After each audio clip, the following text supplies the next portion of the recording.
All right, it's fantasy football now on the X. I am at It Happens. On the X, he is at Chad Ochorinco.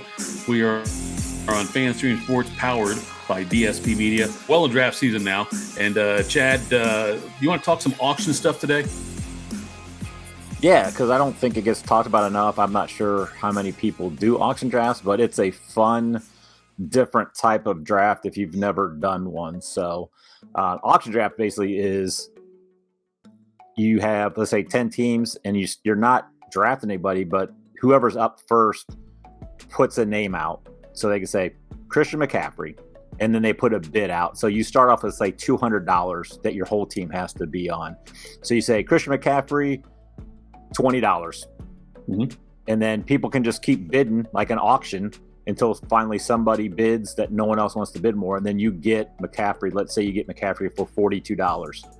Then you've got 158 to draft the rest of your team. So you can throw it out whoever. So it's a really kind of unique, it's kind of a fun way because I like it because, like, if you really, really want guys, you can get them. What's interesting though is that when you go to these things, and I did one today we're going to talk about, but it's, you don't want to leave money on the table. Ideally you spend all $200, and you'll see some guys go out there, go gung ho, and spend a lot of money on guys and get like 3 studs and use up like 70% of their cap money on 3 guys, and then just sprinkling everything beyond that. I find myself, and I did this today with this one I did though, Chad, but I find myself, I'm usually one of the last ones, if not the last one, to buy a player when it's all said and done. Like, everyone's spending money and stuff, I'm letting all the money go, and then I'm waiting, and then I'll start picking off some guys at really good values. Today in the one that I did, I think I did pretty well, but I had $18 left on the table, but I had, the first player I bought was DK Metcalf. I spent $20 on him, which not bad value, I don't think, for that. And then I got Calvin Ridley for $18, which I thought was a good buy there. I got Devonta Smith for $10. And so that's good value there. And then the one I spent the most on, there were guys spending $50 and $60 on, like Justin Jefferson type players. I got Amon-Ra St. Brown for $38. Those 4 guys, because it's a 2 flex position, it's a PPR league. And so Metcalf, Ridley, Devonta Smith, and Amon-Ra St. Brown, I think are all, like, I love that quadrant of wide receivers I can pull out there and throw them on the lineup every week. No, I love it. Especially you got, 2 wide receivers, 2 flex. Yeah, I love that. I love using wide receivers there. So and those guys are going to be, those guys are going to be studs. I love it. I like that too. I usually don't like spending too much because, like you said, you can start grabbing guys later in the draft for pretty cheap. And I don't know what your strategy is. Do you usually like offer up guys that you're not really interested in just to try to get people to bid high on some of these guys early? That's what I like to do. I like to get guys, right, and then you got to watch it, because if you bid and then you try to drag the price up, you may get stuck with them. But I sometimes will just be like, I'll offer up like Austin Eckler at 20, and then I just sit back and let everybody else bid. So those are like the 4 receivers I got. St. Brown again and Smith are in the flex, but Metcalf, Ridley, they'll work in there. And then I grabbed 2 other wide receivers later on. I got Deontay Johnson from Pittsburgh for $5. And then this last one I loved was I got Dotson from Washington for $1. Yeah, I mean, I love it because you get what? You got Deontay Johnson, the number 1 at Pittsburgh, whose offense I think is going to be good. They've shown pretty good in the preseason for $5? $5 for him, yeah. Yeah, and then Dotson's a 2 who just can have big games. So I love that. Okay, so that's my wide receiver core. Now, running backs, I got Najee Harris for $13 and Aaron Jones for $16 as the primary starters. I got Miles Sanders later on for $10. I got James Conner for $7. I got David Montgomery for $15. I know it's not the strongest running back room in there, but I think if I'm only starting 2, I can cobble together 2 that are going to be good and use the wide receivers as the strength on the flex positions. Yeah, and they're all going to get carries. Like Conner, I'm not a big Conner guy, but yeah, he's going to fall into 20 carries a game most likely. Montgomery could fall in that Jamal Williams role and could just be a touchdown guy, and it sounds like they're going to use him even more. Sanders could be a steal. If Carolina's somewhat competent. And then Najee Harris, too. I know everyone's high on Jalen Warren because he's looking good, but that's going to be a 50-50 split. And, so I like that. You get, 5 quality starting running backs for dirt cheap for the most part. So I love that. Oh, okay. Yeah. And then I hedged it, obviously, with Trevor Lawrence for $9. So I thought $21 on those 2 quarterbacks is a steal. It's totally 10% of the money of the cap. For 2 guys that could end up top 5 quarterbacks. This is another steal too. I got Darren Waller for $3. Holy cow. And I thought he would go for at least like 8, 9, or $10 at the minimum. But I got him at the right time when other people had already picked up some tight ends or didn't have the money to spend on anybody. And I think I just snuck him in there. $3 for Darren Waller is probably the biggest steal. Maybe Dotson's the biggest steal, but $3 for Waller is pretty damn good also. Oh, he's the steal of the draft because, dude, he could be a top 3 or tight end easily. And for $3, I mean, you rob that's a good draft, man. So if you're thinking, man, I don't know if I want to use draft proxies, you might as well. That right there. Go to Fantasy Draft Proxies. Yeah, this is great. It was a lot of fun too. It didn't take too long. It was an 8-team auction, which is odd. Okay. You don't see many of those kind of auctions. I got the Steelers defense for $2, Justin Tucker for $3, for whatever that's worth. Right. I was happy with that draft right there.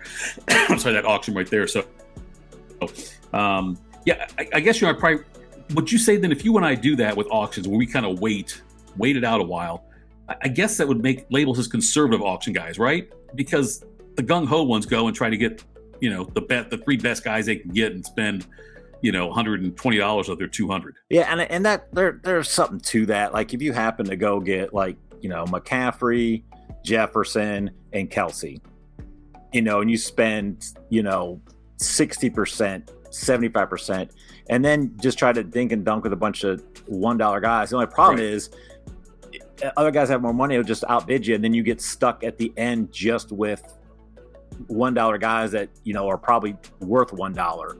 So there's something to it because if you get 3 studs and they all hit, and you get a couple dollar guys, like there's that way too. So it just all depends on your philosophy. Like there may be guys you really like. If someone's like, I just love Bijan Robinson, I want to get him, then go ahead and spend it because it's fantasy football is also about fun. I mean. You want to win, but you still want to enjoy your team. You don't want a bunch of guys. You don't want not for us. We're cutthroat. Right. Exactly. So I did a couple of leading into this one that I did tonight, this 12-team one. I thought the guy had the 12th pick, but he had the 2nd pick. He found out later on. But I went through and I did a lot of mock drafts today with getting the 12th pick in a PPR league, and wanted to see what would play out, try to envision what I would have to look at if I take certain positions when I took them. And I found that if I didn't take a quarterback within my first 6 picks, a lot of times it was garbage quarterbacks that I was getting in my 7th and 8th pick kind of thing. And when you go in the wheel, the back-to-back, the 12, 13, the 12 and 1 kind of thing. So I went with the strategy of that into this draft. And so I don't know if you found that as well, but if you got that 12th spot in a 12-team league, I think you've got to get a quarterback by the time you're 6 players on your roster. Yeah, and when you're at the turn, either end of the turn, you really have to kind of get ahead of any run. And so you got to really think, okay, do I pick a quarterback here? And you got to look ahead like, okay, like you said, and I kind of broke down some rounds. Basically, the top 8 quarterbacks are gone by the 6th round. Like Lawrence is usually a 6th round guy. And then usually 7th, 8th round, like no quarterbacks go there. Because once Lawrence, the Herbert Fields Lawrence go after the other 5, nobody takes another quarterback until usually around 9, 10. And it's usually Watson, Dak, Tua. So there's that lull. Like once Lawrence is off, then you've got a couple rounds before a quarterback, and then you've got that small group, and then you've just got everybody else. So that's what you need to know. Like, that's where you, especially like if you're at the 12, like you've got it at the 5, 6 turn, you better take a quarterback if you haven't had one already, unless you just want to just punt. And the one that I did, I started charting my picks because I was very impressed when in this PPR one at 12 and 13, I got Amon-Ra St. Brown, and then the first pick of the 2nd round, I got A.J. Brown. I was pretty happy about that. I think if you give those guys 12 and 13, like with the 12, 13th overall picks in a PPR league, I think that's a good way to start. It is, and St. Brown's kind of moving up, and that's like I kind of want to talk about, like, if you want to look at drafting, like if you know where you're drafting, I like to look at like the first 4 rounds, and I usually try to chart, with ADP, and if you know your league and stuff like that, like if you're doing like I just kind of broke it down like a 10-team league. I usually, if it's a 10-team league, I'm like, okay, who are the 40 guys that are going to go in the first 4 rounds? Kind of put them through ADP where they're probably going to fall. See where you're drafted, and then look and see if I have the 6th pick, let's say, and I take Tyreek Hill. It's coming back around to me. It's usually going to be, you're going to have something like Devonta Adams, Garrett Wilson, Henry, maybe AJ Brown, Taylor could be there. So you got to look, okay, do I, if I go Wilson, what running backs are there? And then you look, okay, well, I can get Mixon probably in the 3rd if I want. And that's how you're going to have to look at it, is just kind of look at those first 4 rounds, because I think those are the biggest. Like, you need to really kind of solidify your team with, like, okay, what am I doing? And then kind of look and see who's probably gonna be there, where you think you want to get your running back. If you want to go running back early, what receivers are going to be there, and then you want to look at the next 4 rounds, like rounds 5 through 8. And I kind of look and see, like, we just talked about it, quarterbacks. Once Lawrence is off in the 6th or whatever, then you're done. And then you want to look and see, like. So I'm looking at this, like the 6th round. I like the 6th round running backs and wide receivers better than the ones that are going off a round earlier.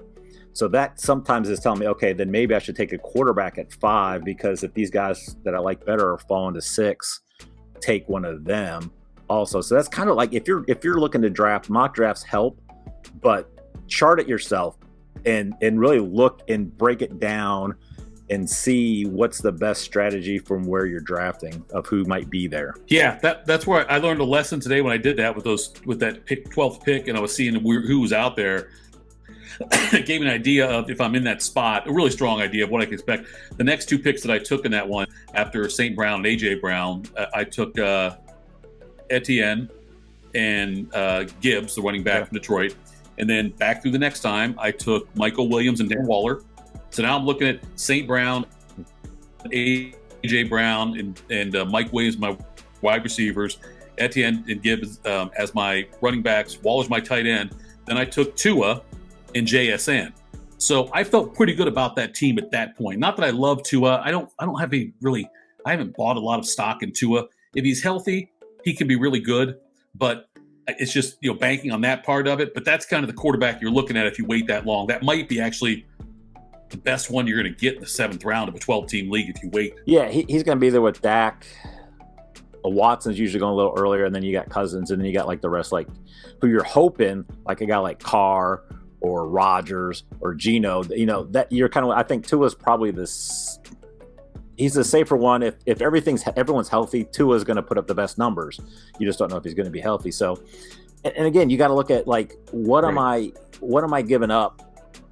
If I take a quarterback, if I take Herbert Fields in the 5th round, or even Lawrence in the 6th, what am I giving up at those spots? Is it worth getting that quarterback, or is it better to wait till Tua? So that's what you really got to look at, and that's why you really got to chart, like, rounds, who's going where, and how you want your team to structure out. And then it's always a good thing to say, look, well, if I go Allen or Hurts or Mahomes, like end of the 2nd, 3rd round, what does that look like? Because it could be something where you said, hey, I took Josh Allen at the beginning of the 3rd, and your team, you're like, okay, I kind of don't mind it, and then I don't have to worry about quarterback all year. Yeah, you're not juggling the quarterbacks at all, and barring an injury, you're set, except for 1 week during the regular season when Allen's off. You're going to play him no matter what. Right. What else, as far as auction strategies go, I mean, a big thing you can do is pay attention. Look at the other rosters of guys and how much money they've got left. Do that often. When you've got downtime and there's a player being bid on you have no interest in, click on other teams' rosters, see like where their needs are, and see how much money they have left, and try to decide through that what your strategy is going to be for your next pick, your next guy you bid on. Or if you throw someone out there knowing this guy needs a running back and you want to deplete some of his cash, throw a good running back out there and hopefully he bites on it and spends a good chunk of that, because it's a great advantage to have when you've got the most money in the least, and also you got the roster spots are, you don't have the most spots filled already. You got plenty of money to spend on people, lots of flexibility there. But Again, the key is to end with $0, hopefully. But I tried like hell on that one I was telling you about today, and I ended up with $18 because I got Dotson for $1, I got Waller for $3. It was like I could not continue to bid myself up if no one's bidding against me. So that's why the cause was there. And like I said, I think that might be one of my best auctions I've ever done. Yeah, and that's a good point. Like to look at the other teams, what they have left, because there's a point where they can only bid so much because you have to have at least $1 left for every roster spot you have left. So it's just like if you're playing like poker, Texas Hold'em, if you have the big stack, well, you can kind of bully people into folding or going all in on hands that they just think, okay, this is it. So the same thing with the auction draft. If you just know I can just outbid this guy, I'm just going to do it, or throw it out there hoping this guy spends too much on this player that you really don't want.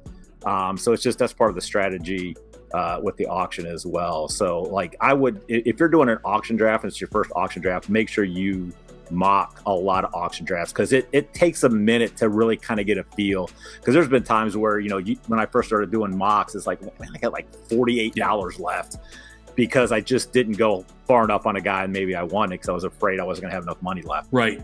That's a great, because I remember the very first auction I ever did was years ago for a basketball league.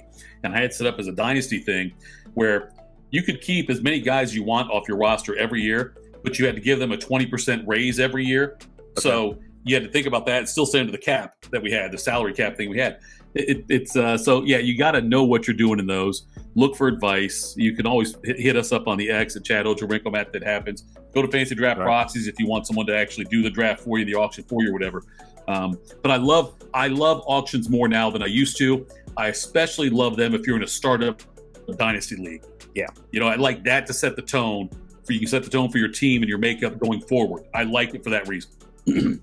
Yeah, that's always something. If you're starting a dynasty league, like do an auction just that first year, and then just do rookie drafts. Because then you can kind of feel like, okay, I can get who I want for my dynasty. And that's, if you're doing that for a dynasty, then I have no problem overpaying for like a Bijan in a dynasty league, and then just that first year work it from there. Yeah, so that's a good point too for dynasties. You want to talk some preseason? Just don't overpay for Kajana Carter, Trey Lance. No.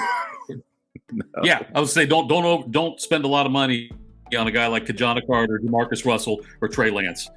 Let's talk some preseason. So yesterday, the Steelers looked good again. The Steelers looked solid, I thought. Was that yesterday? Or was it 2 days ago?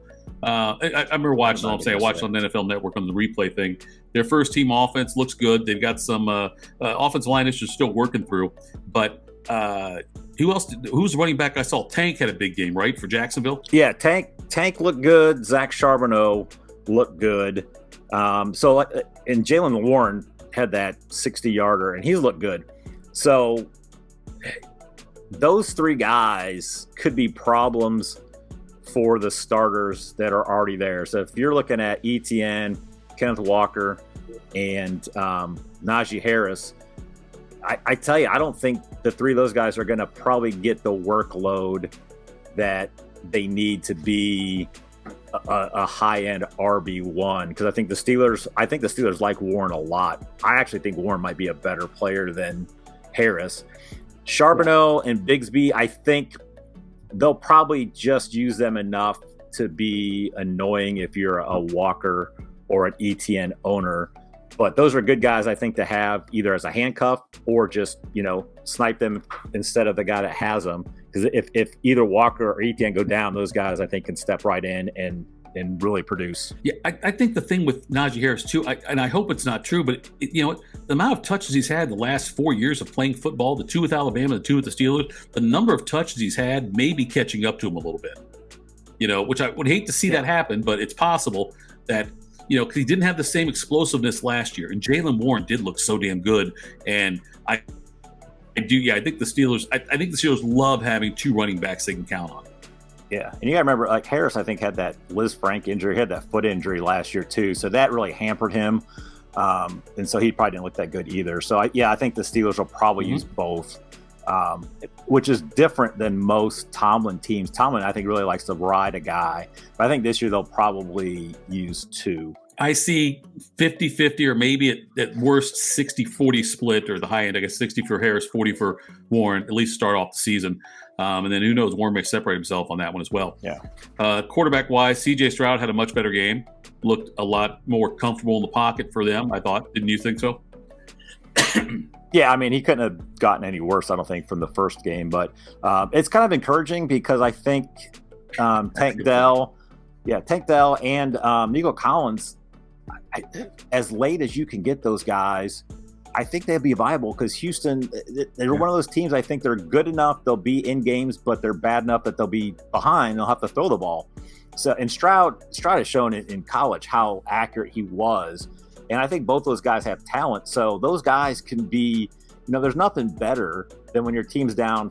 If you got a guy and their team's down 14 with like 3 minutes left with the ball, because teams are just going to play a prevent and they're going to get these dump pass. You can get like 3 or 4 receptions in about a minute's time, which can just really help in a cheap late touchdown. So I think both those guys, as long as Stroud continues to improve and just looks good, those guys are very viable. Listen, like, subscribe, and go to fantasydraftproxies.com if you want some help with your draft as well. We also have team management services. But I promise you, tomorrow we better. Chad, have a great night, buddy. We got a lot more to talk about still. It's draft season now, right? This is when it really kicks in, right? This is all the big draft time. Yeah, this weekend, next weekend. So it's huge. So just get prepared this week when your draft is ready. You can hit us both up on the X with any kind of questions you have. We will answer it and help you out even during your draft if you let us know and just kind of, tweet out at us. Chad, thanks so much, buddy. And next time we'll be better. I promise to everybody. And again, thank you so much, FF and Fantasy Football Now on Fantasy Sports, powered by DSP Media. Chad, have a good night. You too, buddy.